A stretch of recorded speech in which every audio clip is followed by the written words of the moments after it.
Now, from an ROI and measurement standpoint, this is the fourth of the elements that you're going to need.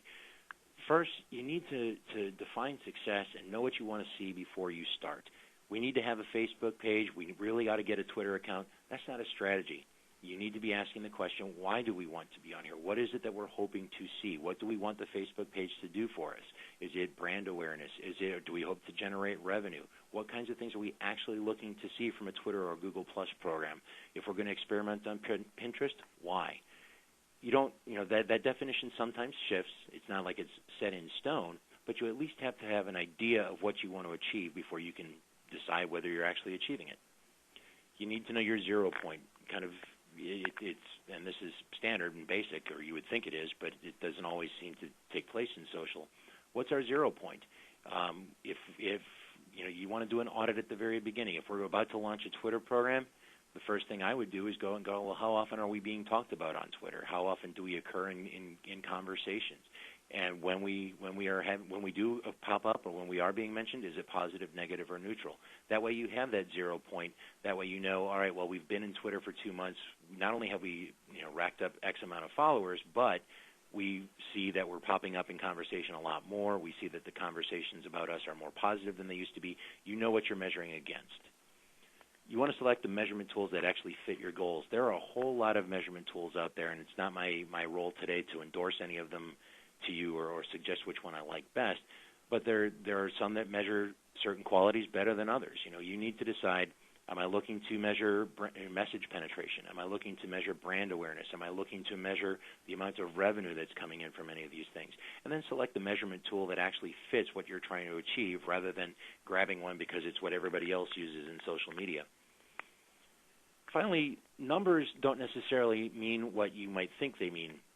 You hear a lot of companies and a lot of organizations saying, okay, our goal this year is to get 500,000 followers on Twitter. Our goal this year is to make sure that we go from 250,000 to 1.5 million fans on Facebook. Well, numbers don't necessarily indicate social media success as much as you might think they do. eMarketer has suggested in surveys that up to 47% of Twitter accounts are abandoned. So if you have 1 million followers on Twitter, you have no idea whether you've got anywhere between 530,000 or 1 million, and you don't know how many of them are even seeing anything that you're putting out. Facebook, the same thing. Up to 57% of Facebook users, according to eMarketer, hide brand content in their news feeds even after they've liked the page.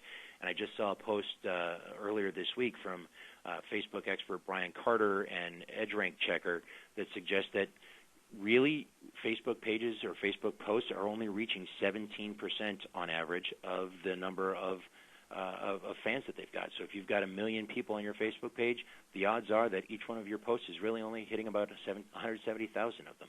So numbers aren't necessarily the indicator of, or the absolute indicator of success. Reach does count for something. I'm not suggesting that it's not.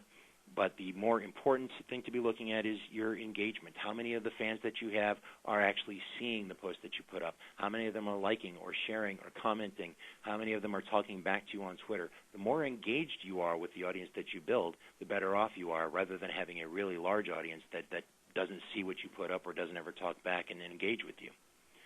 Now, we talked about up front about the importance of working with legal.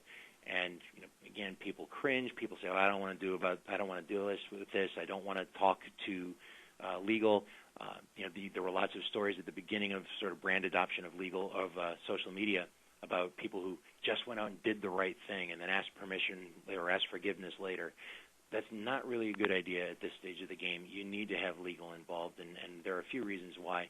First, you have to recognize that the legal department has similar goals as you, as the social media person. You're looking to promote the organization. They're looking to protect the organization. But everybody is still looking out for the organization's best interest and wants to see the company or the organization thrive. They're not the enemy. You have to recognize that the right thing in social and the company's best interests aren't always directly parallel. To use an example, when I was at General Motors, in 2007, there was a very short strike against the company by the UAW, and it lasted for only about 2 or 3 days. But when the strike was announced, we acknowledged it on the company blog, but we weren't going to go into any more detail. There were actually people who were kind of unhappy with us and saying, why are you not giving details of the negotiations? Why are you hiding? Why are you not talking about what's happening? What don't they like about your proposal? What's your proposal? What's their counter proposal? If you were really open and transparent and honest, you'd be telling us all these things.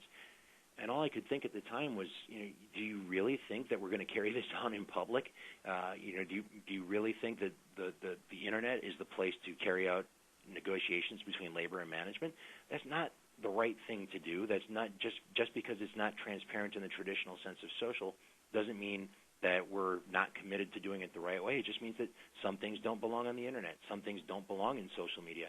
And that's not a bad thing. The lawyers who are telling you that protecting the company is what they need to do over what's right in social, they know what they're doing. It's not always going to be the right thing to do to just be completely open. There's no such thing anymore as ask forgiveness later.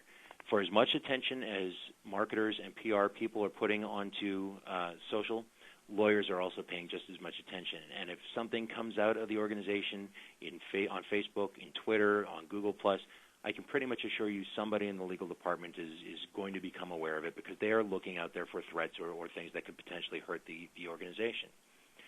And finally, with working with legal, you sort of have your opportunity to create your own social media experts.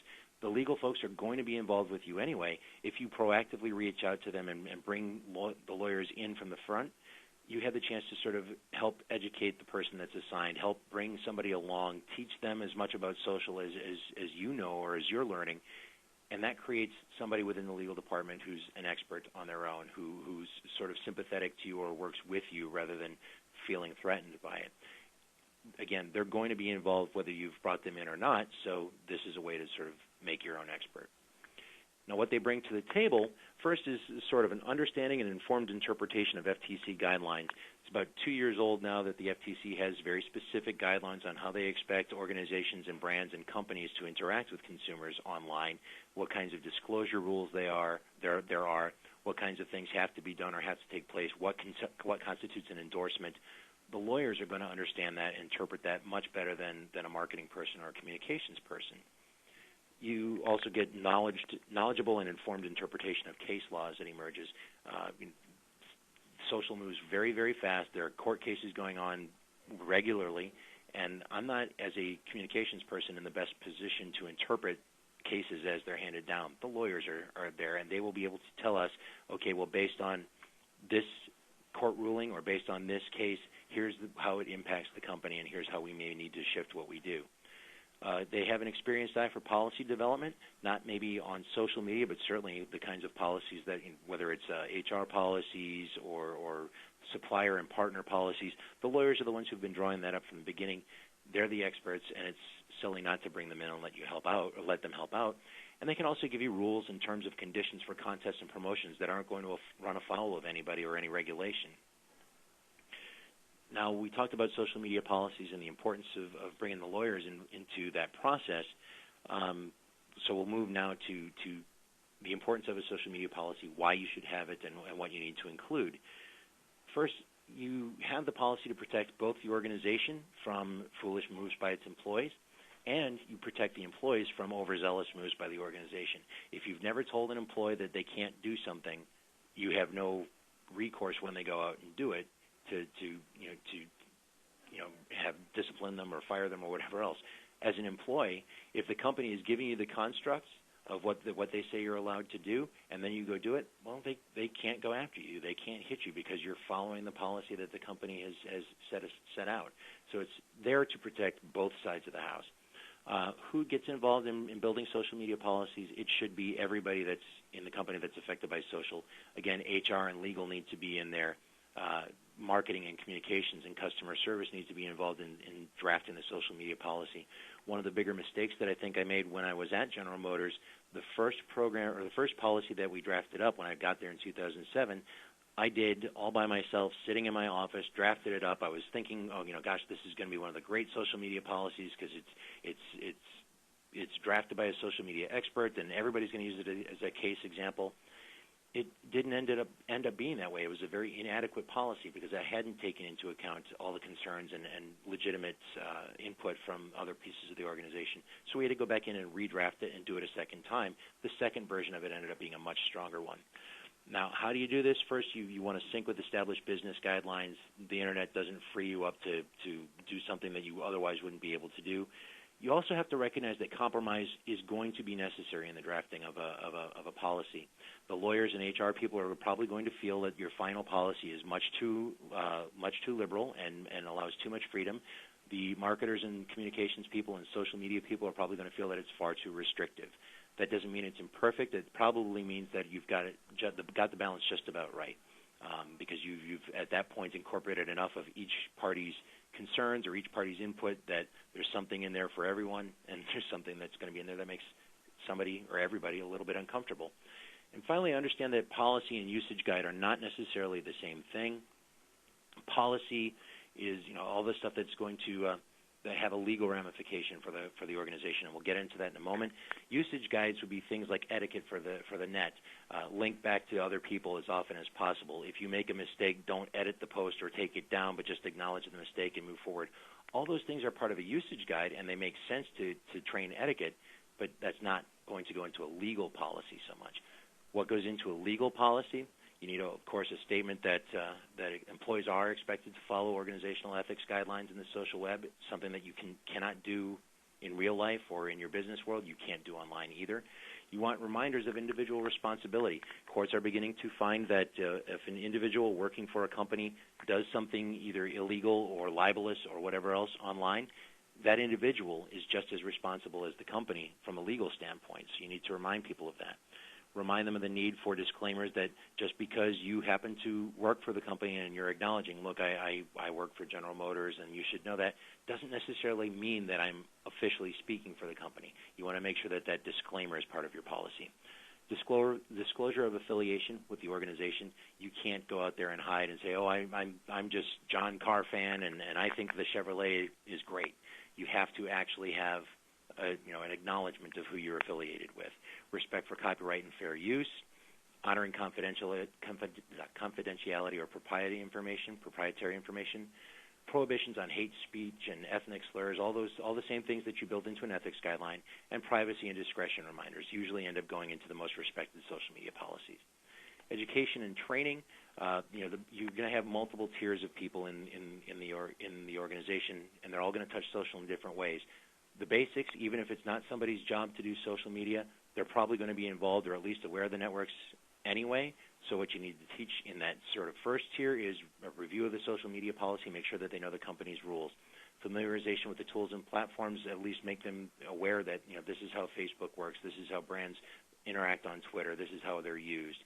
The etiquette guide that we talked about, resources for learning. Here are some sites that you might want to go to. Here are some people that you can talk to ask more questions or learn.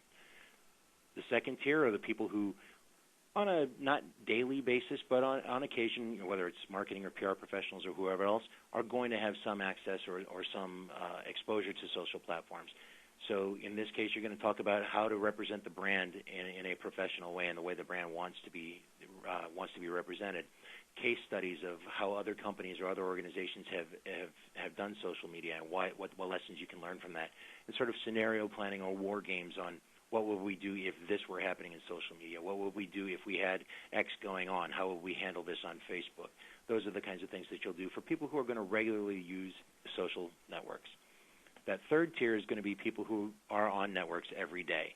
And those are the ones that you want to make your experts, whether it's community managers or the social media lead or just anybody that's going to touch these platforms on a daily basis. Outside speakers, bring them in as often as you can, or at least put them in a position where they can hear outside speakers. You don't want to get too insulated and just thinking in your own way. You want to hear what other people on the outside have to say. Go to conferences whenever you can, and then let them build from that direct experience and share it with each other. Doing the training, and I'm acutely aware that we're starting to run out of time, so I'll try to move a little bit faster, and I'm sorry for rushing through. Doing the training, intranet modules you can certainly put together, and those are good for the basics and just sort of letting people know what the policy is and what platforms are used for. You can do classroom instruction, both lectures and sort of hands-on lab. Again, we talked about war games and crisis scenarios. Ongoing education could be everything from lunch and learn sessions, talking about new developments in the program in the social media space, newsletters and emails. A lot of companies are still email driven, as much as we all pretend we don't want to be. And internal social communities, things like Yammer or SocialCast that allow individual employees to get in contact with each other, not necessarily have to go through formal sessions, but just let them talk and learn from each other as time goes on.